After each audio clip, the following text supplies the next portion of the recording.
บางคนน่ะก็อาจจะมีปัญหาเกี่ยวกับบ่ยอมอนุญาตให้ตัวเองแบบเศร้า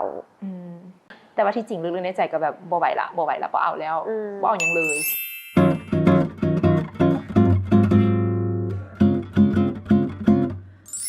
สวัสดีทุกคนยินดีต้อนรับเข้าสู่พอดแคสต์ก่อนที่กาแฟจะเซาอุ่นพร้อมกับมุ้ยมื้อนี้เฮามีท็อปิกเกี่ยวกับความกดดันของวัยหนุ่มเนาะและเฮามีแขกรับเชิญสุดพิเศษนั่นก็คือตุลีหมู่เฮาเองสบายดีทุกคนเขาเองมีชื่อว่าตุลีซึ่งว่าหลายคนอาจจะคุ้นหน้าคุ้นตาหรือบ่คุ้นหน้าคุ้นตากันก็เดี๋ยวเฮาจะมารู้จักกันใน EP นี้เนาะซึ่งว่าปัจจุบันเองเขาก็เฮ็ดเวียกอยู่ในสายคงเขตทางพัฒนาและก็สื่อต่างๆหลังจากที่ทุกคนได้ฟังแล้วก็สิรู้สึกว่าตุลีได้เฮ็ดหลายแนวเนาะแล้วบัดนี้มันมีท็อปิกนึงที่เกี่ยวกับความกดดันของวัยหนุ่มนั่นแหละเธอทำอิฐที่มุ้ยคิดท็อปิกตัวนี้แล้วคิดเห็นตุลีเป็นผู้ทำอิฐเลยย้อนว่ามันมี conversation นึงที่พวกเราได้ลงนำกันตอนที่กำลังจิบกาแฟอยู่สำหรับตุลีคิดว่านิยามของคำว่ากดดันของตุลีนี่เป็นหยังแล้วเป็นหยังเขาจึงต้องกดดันตัวเองสำหรับเขาเองเนาะนิยามคำว่าความกดดันของชีวิตหรือว่าเป็นความกดดันในช่วงเวลานี้เนาะเขาคิดว่ามันอาจจะเป็นเรื่องของนิยามของคำว่าเฮานะอยากก้าวเข้าไปอีกเลเวลนึงของสิ่งที่เฮากำลังเฮ็ดอยู่บ่หรือว่าเฮาอยากก้าวไปสู่แบบ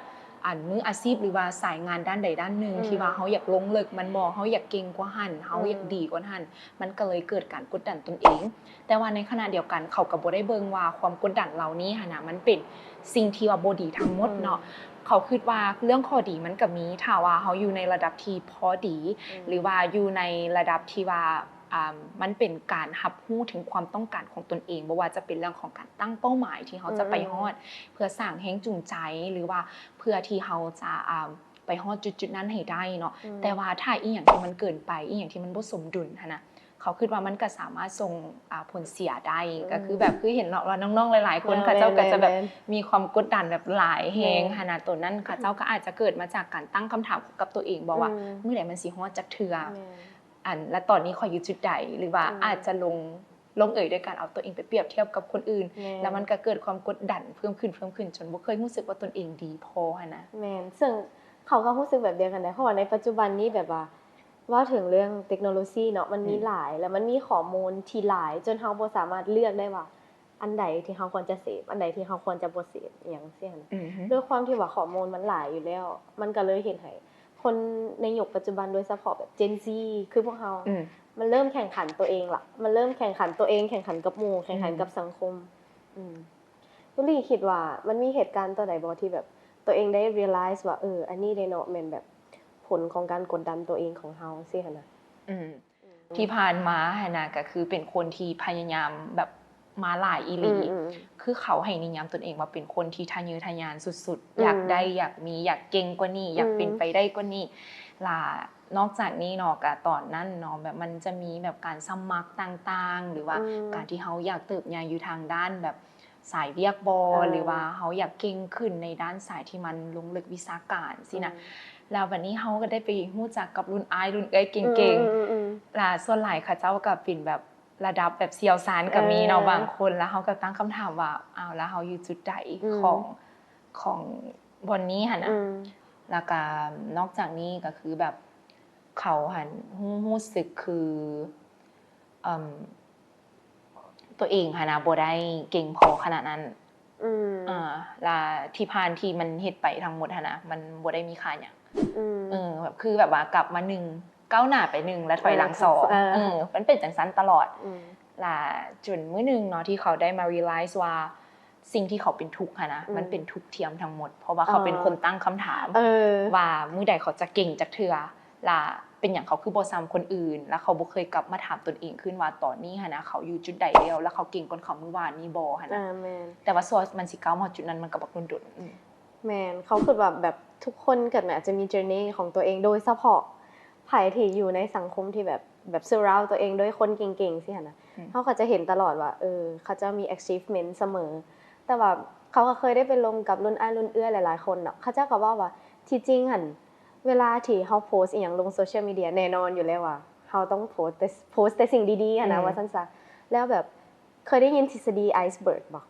ที่แบบมันเป็นคล้ายๆว่าทุกคนจะเห็นความสำเร็จแต่ว่าบ่เห็นว่าอันทั้งหลุมมันน่ะเฮาพยายามมาหยังแหน่เฮาเฮ็ดอีหยังแหน่เพื่อจะให้มาฮอดปัจจุบันนี้คิดว่าคีย์หลักๆของการสร้างความกดดันก็คือนั่นแหละคิดไปเอง คิดไปเองว่าเฮาน่ะแบบบ่ดีพอสิหั่นน่ะแล้วบัดนี้มีอันใดที่แบบเป็น achievement บ่หลังจากที่แบบว่าตุลี่แบบ realize แล้วว่าอันนี้แหละแม่นความกดดันของตัวเองแต่แน่นอนเนาะในความกดดันของตัวเองมันก็สิมีทั้งดีและบ่ดีแล้วสิ่งที่ดีของความกดดันตัวเองเด้มันมีหยังแหน่สำหรับเพิ่นอันนี้เนาะให้เว้าความซื่อว่าแท้ๆเลยถ้าว่าบ่กดดันตนเองนะเขาว่าเขาก็คือสิบ่เป็นเขาที่แม่นเขาในตอนนี้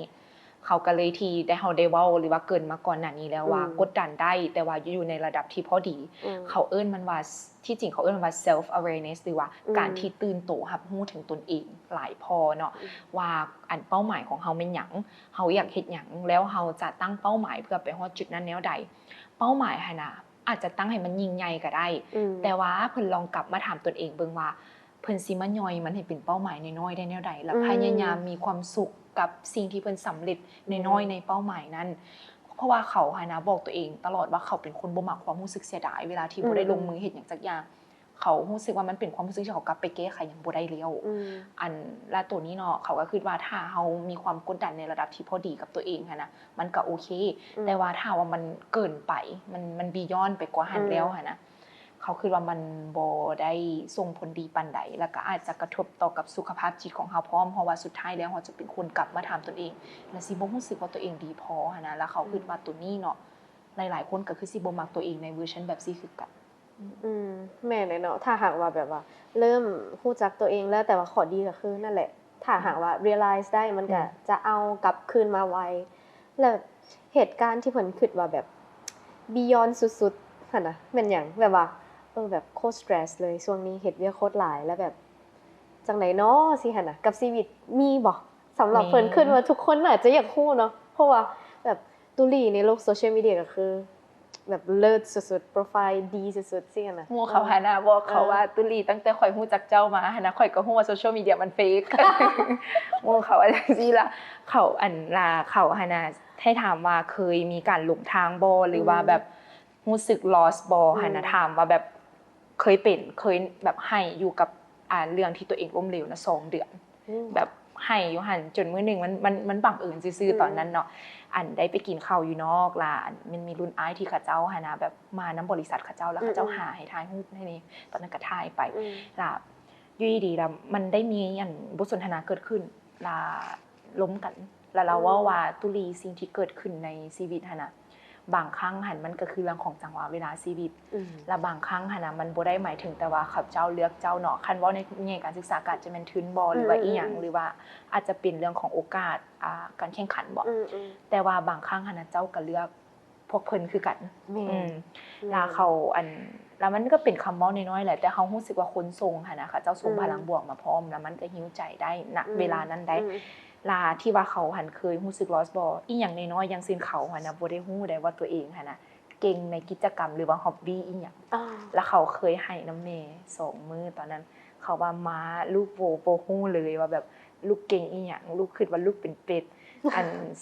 สิให้แบบกลับมาถามตัวเองว่าเวลาว่างหั่นนะมักเฮ็ดหยังเขาก็กลับมาคิดว่าเขามักกินแต่กาแฟเขาบ่ได้มักเฮ็ดหยังขนาดนั้นเขาเฮ็ดแต่แบบในความรู้สึกว่าอยากเฮ็ดแล้วเขาไปเฮ็ดล่ะตอนนั้นมันก็มีคนเข้ามาเบลมนี่แหละว่าเขาจะบ่ฮู้สิซื้อของขวัญวันเกิดหยังให้เขาเพราะว่าบ่ฮู้ว่าเขามากิจกรรมหยังแล้วเขาก็ก็บ่ฮู้แท้ๆก็ยอมรับว่าบ่ฮู้ล่ะนอกจากนี้เนาะก็คือเขาก็เคยสมัครทุน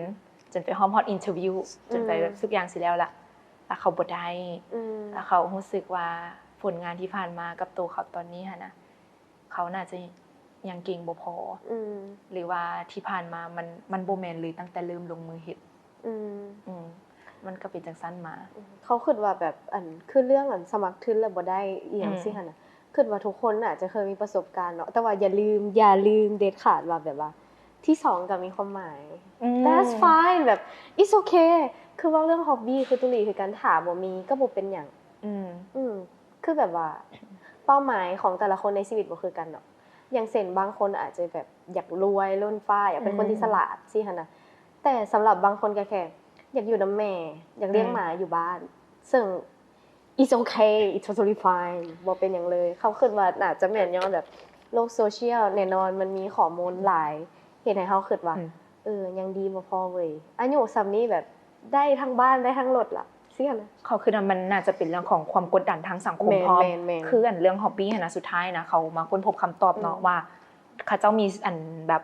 ภาพของเขาเจ้าไว้แล้วว่าคำว่าฮ็อบบี้หรือว่ากิจกรรมยามว่างนี้ต้องเป็นอีหยังที่เขาเล่นแล้วมันชิลๆบ่แบบว่าเล่นมักลูกบอลหรือว่าอันตีดอกอีหยังสิต่างๆหรือว่าแบบการสะสมสแตมป์บ่แต่ว่าแบบอีหยังที่มันเป็นเรื่องของการศึกษาอีหยังสิมันอีหยังมันอาจจะเครียดเกินไปเกินกว่าที่จะเป็นฮ็อบบี้บ่หรือว่ากิจกรรมยามว่างแต่ว่าเขาว่านิยามที่ถูกต้องหั่นน่ะคือสิ่งที่เฮาเฮ็ดแล้วมีความสุขสำคัญพอแม่นบ่ต้องเป็นอีหยังที่เฮารู้สึกว่า มันสำคัญต่ออนาคตแต่แค่แบบมันสำคัญต่อจิตใจอ่ะเอาสำนั้นก็พอแล้วสิหั่นน่ะหลังจากที่ได้ฟังตุลีแล้วเนาะก็รู้สึกว่าเพิ่นก็ผ่านอีหยังมาหลายก็ใช้ชีวิตมาหนักอยู่นะ แล้ววันนี้ตุลีมีความการวิธีการรับมือความกดดันจังได๋ถ้าหากว่ารู้สึกว่าตัวเองแบบเริ่มรู้สึกจังซั่นแล้วเขาหานากาเว้าได้เลยเนาะว่าช่วงปี2023เป็นปีที่หนักหลายสำหรับเขาบ่ว่าจะเป็นเรื่องของการรู้สึกหลงทางในช่วงเวลาที่เขาอยากจะเก่งขึ้นกว่านี้ในเรื่องของการค้นพบตนเองในเรื่องความสัมพันธ์ต่างๆแล้วก็อีกหลายสิ่งหลายอย่างที่ว่ามันเกิดขึ้นช่วงเวลานั้นเขายอมรับว่าเขาซัฟเฟอร์หลายเขาให้หลายและส่วนตัวเขาเองเนาะเขารู้สึกว่าเขามีหมู่หลายมีคนที่ฮักและเขาก็รู้สึกถึงฮักด้วยเขาเจ้าคือกันแต่ว่าdeep down หรือว่าลึกๆในใจเขารู้สึกว่าเขาบ่มีไผเขารู้สึกว่าเขาบ่เหลือไผแล้วเขาก็บ่อยากไปลมน้ำไผบ่อยากเป็นภาระความรู้สึกให้ไผเพราะว่าเขามีความเข้าใจว่าทุกคนเขาเจ้าก็มีปัญหาคือกันเขาก็เลยช่วงเวลานั้นเนาะสิ่งที่ว่าเขาเฮ็ดเป็นอันธมิตรคือเขามานั่งบันทึกอารมณ์ของตนเองแต่ละมื้อมานั่งเขียนว่ามื้อนี้เขารู้สึกแนวใดเขาเศร้าบ่เขามีความสุขบ่เขาใจให้เขาย้านเขาเขียนมาเลยแม่นอยู่ว่าบางมื้อเขาอาจจะตื่นขึ้นมาพร้อมกับคำถามเป็นพันๆอันล่ะเขาก็บ่ฮู้ว่ามันมีคำตอบบ่ในหั่นเขาก็เขียนว่ามื้อนี้ข้อยมีคำถามแต่ก็ยังบ่มีคำตอบแล้วข้อยก็หงุดหงิดที่ข้อยเป็นแนวนี้เขาหงุดหงิดหลายเขาก็เขียนจังซี่บ่ได้คำตอบก็อย่าเขียนไปแบบให้มันได้ระบายอารมณ์ตัวเองลงไปใส่หน้าเจียนั่นหรือว่าบางคนที่ว่าใช้โทรศัพท์เขียนใส่โทรศัพท์ก็ได้เพราะว่าเขาก็เขียนใส่โน้ตคือกันแล้วหลังจากนั้นเขาก็เลยเฮ็ดchallenge ให้ตัวเองอันนึงก็คือนั่งสมาธิ30มื้อตัวนี้แต่ว่านั่งบ่ได้โดนดอกเขาก็นั่ง10นาทีแบบเปิดแบบเพลงเบาๆ YouTube หั่นน่ะตัวที่ว่ามันจะมีตัว meditation เนาะแล้วเขาก็อันนั่งสมาธิประมาณ10-15นาทีนั่งสมาธิบ่จำเป็นต้องหลับตาก็ได้อาจจะแนมเพดานแล้วก็เบิ่งแล้วก็คิดบางมื้อแบบความรู้สึกหรือว่าความคิดมันวุ่นวายในหัวได้แต่ว่ามันหักสิมีมื้อนึงที่อยู่ดีๆมันก็รู้สึกปลดล็อกคลิกอีหยังบางอย่างตอนนั้นเขาจัดการความรู้สึกเขาแนวนี้แล้วก็อยากบอกน้องๆทุกคนที่เบิ่งอยู่นี่เนาะมันบ่เป็นหยังน้องๆที่ว่า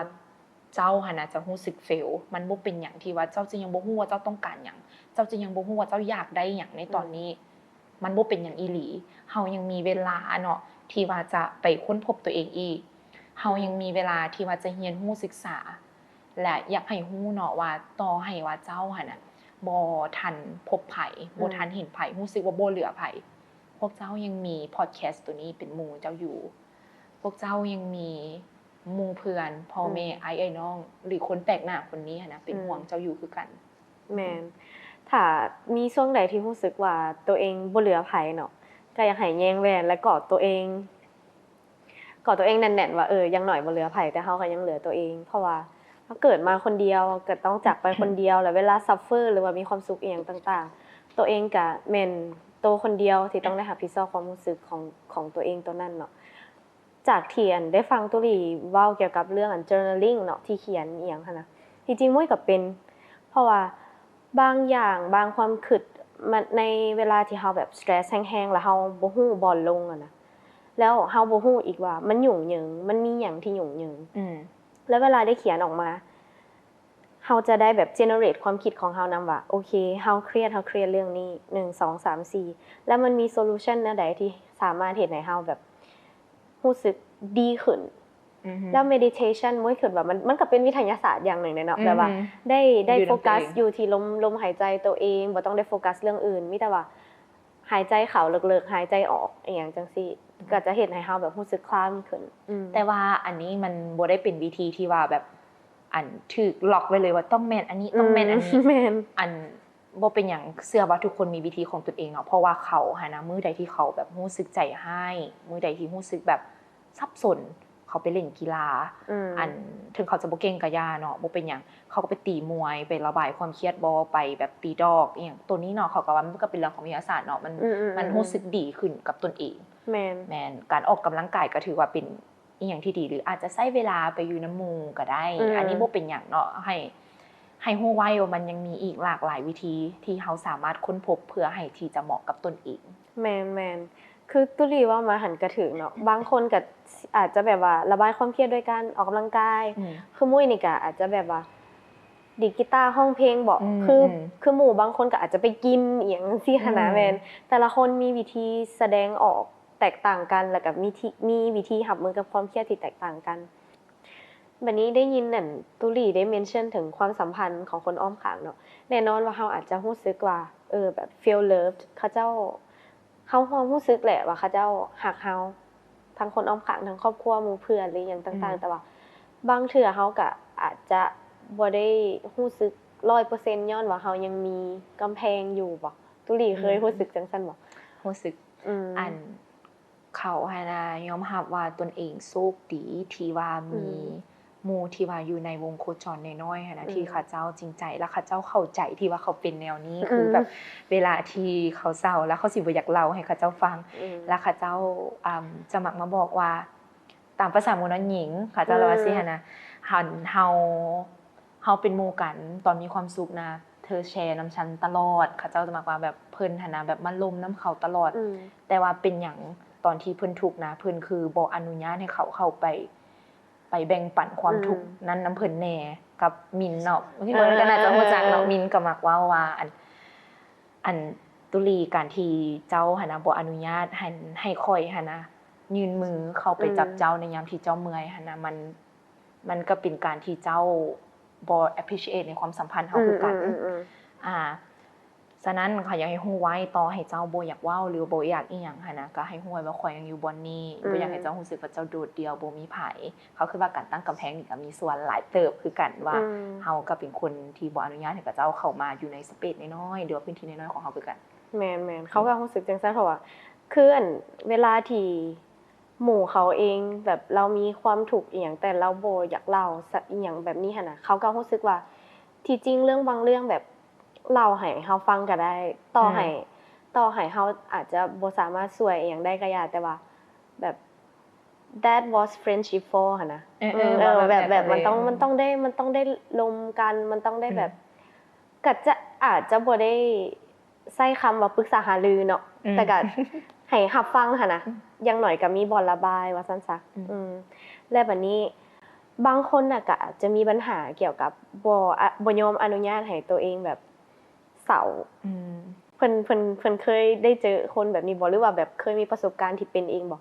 แบบว่าบ่อนุญาตให้ตัวเองเศร้าทั้งๆที่ตัวเองน่ะรู้สึกว่าแบบโอ๊ยโคตรเศร้าเลยแล้วรู้สึกว่าตื่นมาน่ะบ่มีเป้าหมายในชีวิตและแบบว่าอยู่ไปเฮ็ดเวียก full time ไป8:00 นเช้าหา5:00 นแลงไปกลับมาก็พยายามเฮ็ดให้ตัวเองบีซี่ย้อนว่าเฮาบ่อยากรับรู้หยังเฮาบ่อยากแบบเฮาบ่อยากให้เฮาบ่อยากให้ย้อนรู้สึกว่าถ้าให้แล้วจะเป็นคนอ่อนแอเพิ่นเคยเป็นบ่เคยเป็นอันเขาเคยเป็นแต่กี้เนาะคือเวลาที่เขาเศร้าแฮงๆเขาสิบ่ยอมให้เพราะว่าเขารู้สึกว่าให้เพื่อหยังให้แล้วมันได้สิ่งใดอันลาเขาหันจะมักเบิ่งหนังเศร้าเพื่อที่จะให้พร้อมกับตัวละครโคตรดรามาติกเลยแบบเขาอันเป็นจังซั่นว่าบางมื้อที่แบบว่าเศร้าๆแฮงๆย่างเขาโรงหนังไปเบิ่งหนังแล้วก็ให้พร้อมกันแล้วรู้สึกดีหน่อยนึงพอมีคนให้เป็นโมมันเป็นอารมณ์จังซั่นเลยลาตอนนั้นเขาก็คิดว่ามันเป็นอีหยังที่บ่ถูกต้องได้คันกลับมาคือตอนนี้เฮาควรอนุญาตให้ตนเองหั่นน่ะได้เศร้าแน่เฮาหากกับหลังๆมานะหากกับเป็นคนที่ซื่อสัตย์กับความรู้สึกตนเองหลายขึ้นแต่ว่าที่ผ่านมาหั่นน่ะเฮาสามารถใช้คำว่าแบบอันตัวเองได้เลยหรือว่าเขาเจ้ามักว่า gaslight แบบ อันตัวเองได้เลยว่าตัวเองบ่เศร้าตัวเองมีความสุขตลอดคือแบบบางทีเขา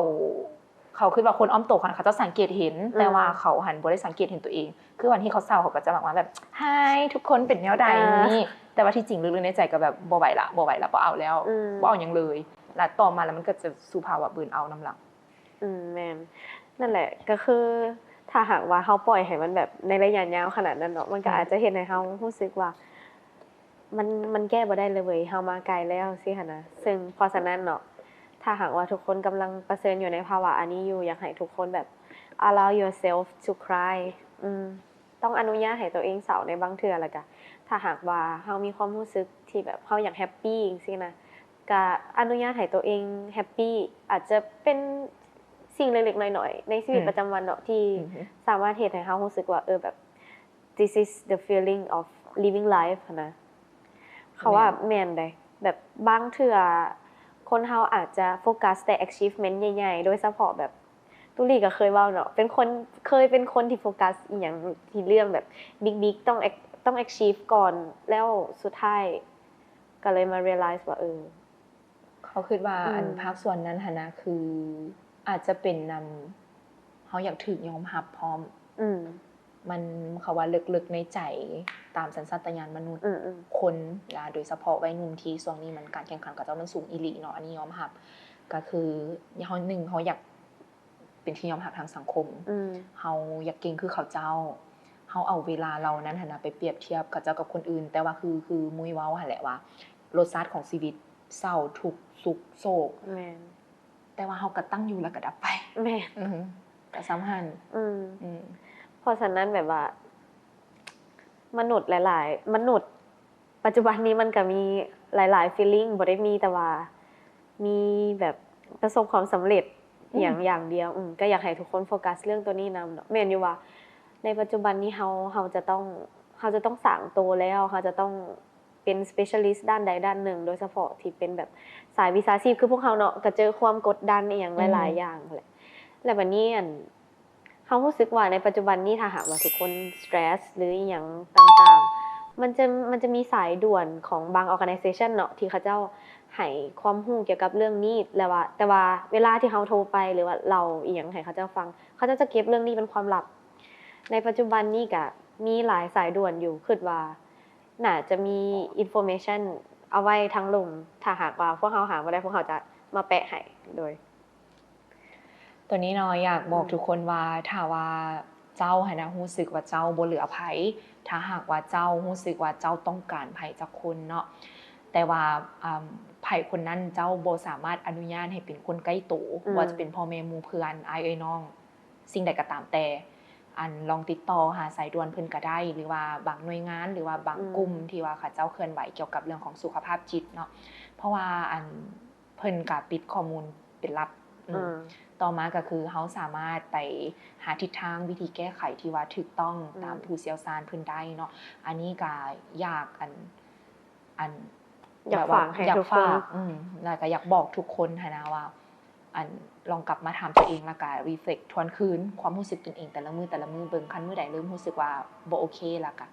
จึงลองโอ้ลุมกันตื่มแม่นเพราะว่าในปัจจุบันนี้ก็มีหลายรีซอสที่ทุกคนสามารถระบายความรู้สึกได้แต่คือพวกเราได้เว้ากันเนาะบางความรู้สึกที่มันค่อนข้าง complicated หรือว่าแบบซับซ้อนวุ่นวายยุ่งยากเขาอาจจะบ่ได้ realize ก็ได้ว่าอันนั้นคือมัน relate ใส่สุขภาพจิตของพวกเราอาจจะบ่ได้คิดว่าแบบอารมณ์นี้ใดรู้สึกเหงารู้สึกเปล่าเปลี่ยวมันอาจจะ lead to mental health issue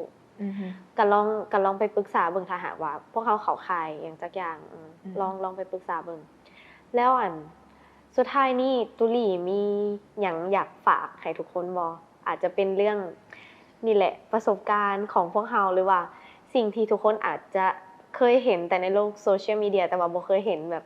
ตัวจริงอย่างประมาณนี้เป็นประสบการณ์อันนี้เนาะอยากฝากถึงน้องๆทุกคนเนาะสิ่งที่เห็นในโซเชียลมีเดียมันบ่แม่นทั้งหมดของชีวิตเขาเจ้าเด้อทุกอย่างมันมีเบื้องลึกเบื้องหลังมีบทเรียนชีวิตของเขาเจ้ามีสิ่งที่ทุกโศกมีความสำเร็จ ฉะนั้นอยากให้น้องๆเอาเวลามาโฟกัสกับตัวเองหลายกว่าลองแบบมาสมเทียบตนเองจากมื้อวานกับข่อยในมื้อนี้แล้วก็แผนของข่อยในอนาคตข่อยอยากเฮ็ดหยังเป็นจังไดแล้วก็พยายามมีความสุขเบิ่งบ่กับความสำเร็จเล็กๆน้อยๆที่ว่าเฮาเฮ็ดได้เนาะยิ้มกับตัวเองหลายๆแล้วก็หวังว่าเจ้าจะภูมิใจนะในตัวเจ้าที่เจ้าเป็นคือกันอย่าลืมอบกอดตัวเองหลายๆเด้อทุกคนและวันนี้สุดท้ายเนาะอยากให้ตุลีฝากบอนติดตามหรือว่าถ้าหากว่าใครสนใจที่จะไฮหรือว่าจ้างงานตุลีไปบอนใดหับลูกค้าจำนวนหลายเด้อ หยอกสำหรับน้องๆเนาะที่ว่าอันอยากจะติดตามหรือว่าปรึกษาหยังบ่ว่าจะเป็นเรื่องเฮียนบ่หรือว่าอันเรื่องชีวิตอีหยังเพราะว่าส่วนตัวหันมีน้องๆเขาเจ้าทักแชทมาหลายอยู่แล้วแล้วก็อันตอบหมดทุกข้อความแน่นอนอาจจะตอบช้าแต่ตอบแน่นอนอยู่ทางอันโซเชียลมีเดียต่างๆเดี๋ยวให้มุ้ยคืนให้ซะบ่ว่าจะเป็น Facebook IG TikTok อย่างต่างๆโอเค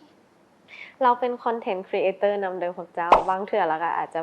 มีคอนเทนต์อันนี้ใน TikTok ฝากทุกคนติดตามแล้วก็เป็นกำลังใจให้พอดแคสต์ของพวกเฮาตื่นเด้อขอบใจหลายๆสำหรับมื้อนี้หวังว่าจะเป็นประโยชน์สำหรับทุกคนบ๊ายบาย